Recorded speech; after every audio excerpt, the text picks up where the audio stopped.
Alright guys, hope you're all doing well. This has only just been posted on Twitter, but a community challenge has been activated. Now here's the tweet. As you can see, it says, initialize in sequence, community challenge activated. Tommy the teddy bear is scattered across 13 different locations in DC. Reply to this tweet with a full res screenshot to contribute. If all Tommies are found, a community-wide reward will be granted. Can you #find Tommy ? Now, before you think that we are going to be getting the Hunter outfit as a result of this, that's been confirmed by Chris Gansler as not to be the reward, which is a bit of a shame really, but I really like the idea of a community challenge.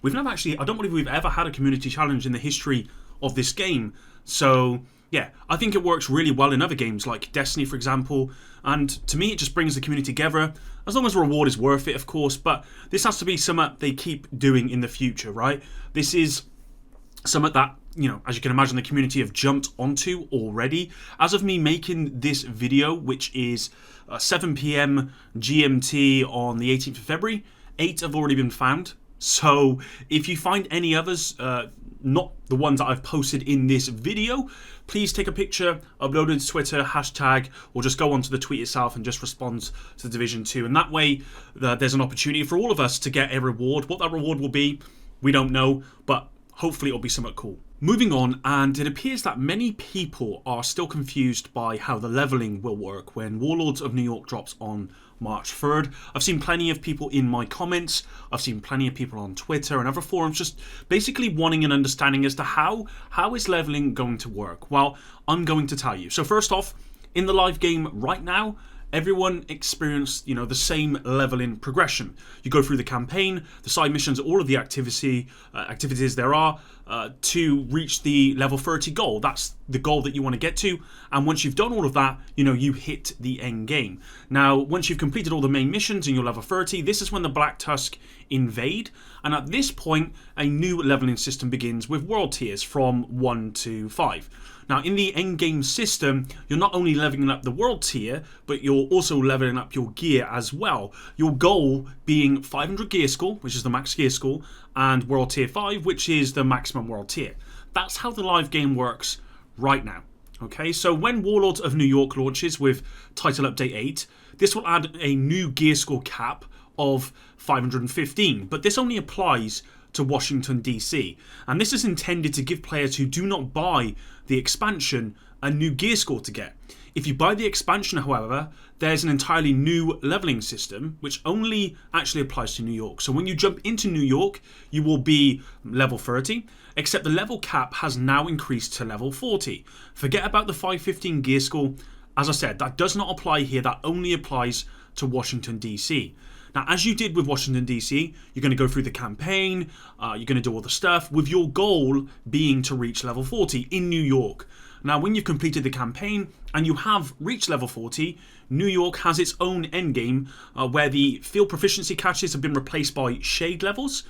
These are levels that allow for incremental increases in certain stats for your character. You know, there are 5 nodes to this system, all with sub-nodes, and each sub-node requires 50 levels to max. And if my math is correct, it's going to be a hell of a long grind. So to summarize, New York will have a completely different leveling system to Washington DC. If you don't buy the expansion, you will have a gear score increase to 515 for the raid. The devs have confirmed there will be both a level 30 and level 40 raid option. So even if you don't buy the expansion, you can still play the level 30 raid. I believe as well, it's been confirmed by Frederick, that if level 30 and level 40 players play together, the lower players get scaling base armor, health and weapon damage to be able to participate in level 40 activities. Higher level players will not be able to participate in lower level activities. That's only been confirmed recently. Hopefully that makes sense. One other thing worth mentioning is the level 30 boost. So if you pre-order the expansion, you have access to 1 free boost to use on one of your characters, and that boosts you up to level 30. You get, I believe you get to 500 gear score, you get loads of new stuff, or you can go ahead and just buy one of those in the game store. My recommendation being that if you've bought the expansion, there's no reason why you would then go and buy a level 30 boost unless you want multiple characters all at level 30. So hopefully that does make sense. There are still some questions about level 40 players wanting to go back to Washington D.C. I've seen reports that they may be working on having a level 30 and 40 bracket for DC, because the devs have confirmed there will be level 40 activities to do in Washington DC, and there kind of has to be, otherwise you're going to go to New York and there would, with the expansion, and there will be no reason for you ever to go back to Washington DC if there simply isn't no activities at that level 40. But this is still very much up in the air though, as you can see from this tweet, so maybe we will learn more in the coming weeks about this. Of course, I will let you guys know. The other thing I just quickly want to add about this leveling system is that if you're wanting to play the legendary strongholds for this update, they're only going to be at level 40, so you will not be able to play the legendary strongholds, the legendary difficulty, unless you purchase the expansion. That's my understanding of it, and that's what has been confirmed. I'm not going to give you my opinion on that because it probably won't be a nice one. Some other things worth mentioning in this video today, guys. I want to try and get as much stuff out to you as I can possibly find, no matter how small. If you were one of the people who watched the world premiere of Warlords of New York on Twitch for the Twitch rewards, but still don't have them, this is currently being looked into by Ubisoft. I haven't actually got mine yet, and I specifically watched it on Twitch for that reason, so I'd highly recommend you send a ticket to Ubisoft support if you haven't got yours already. You can do that here on Twitter. It's been confirmed on Twitter as well by Frederick that Sidearms will now roll a random bonus attribute with Title Update 8, and they've made a swap speed, or they've changed swap speed to Sidearms to make it significantly faster, which again, this is a very good change. I think a must needed change is weapons swap speed between normal weapons is affected by weapon handling, so the more weapon handling you got, the quicker you swap weapons, but from going from a weapon to a pistol, it's always felt a little bit slow, so this will rectify that. Also, there is currently a bug with the UIC 15 rifle where the base damage looks like it should be an assault rifle because it's very low, but it's actually not. This is something being addressed and will be fixed for Title Update 8 coming with Warlords. So if you've picked up yourself one of these UIC 15s, I think I've got a few of them at the moment, and you've wondered why it's just so weak, well, that's why. Now, before we end the video, guys, I recently wrote a script, actually, when I was at work, about something I'm concerned about with the launch of Warlords. Now, I've read through it a couple of times, and I think you guys are going to agree with me, but I'm also conscious that most people are very much still in the honeymoon phase of the reveal. And I'm afraid they're just going to ignore what I've got to say and just say that I'm trying to be negative. Now, that's not going to put me off. I'm still going to make the video, and I'm still going to release the video, likely sometime next week. I may even release it on Friday, but I just want to give you guys a head up.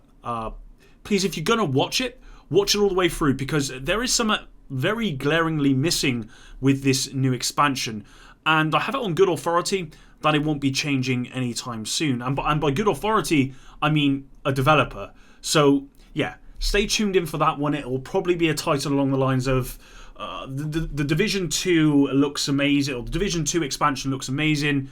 However, I'm scared about this. It'll be something like that, somewhat clickbaity, so that you guys have to click on it. But that's pretty much it for today, guys. It was going to be a quick one. It kind of turned into a more longer one, but hopefully you did enjoy this one today. Tomorrow we've got State of the Game, where we learn more about the factions of New York. Specifically, I think we're going to be learning more about the AI and how the AI has changed and how they've kind of revamped some of the old enemies to give them new stuff. We're probably going to learn about more of the kind of new hunters, because they did say on stream that the hunters are going to be coming with Warlords of New York, but there's also going to be this new enemy. They didn't really want to talk about it too much, so maybe we'll learn more about this new enemy, and also we're probably going to learn more about the AI for legendary difficulty. So that's going to be pretty interesting. It'll be a pretty nerdy state of the game, I imagine. But as always, I'm going to have a recap video on this channel up and around the usual time, so about 6 to 7 p.m.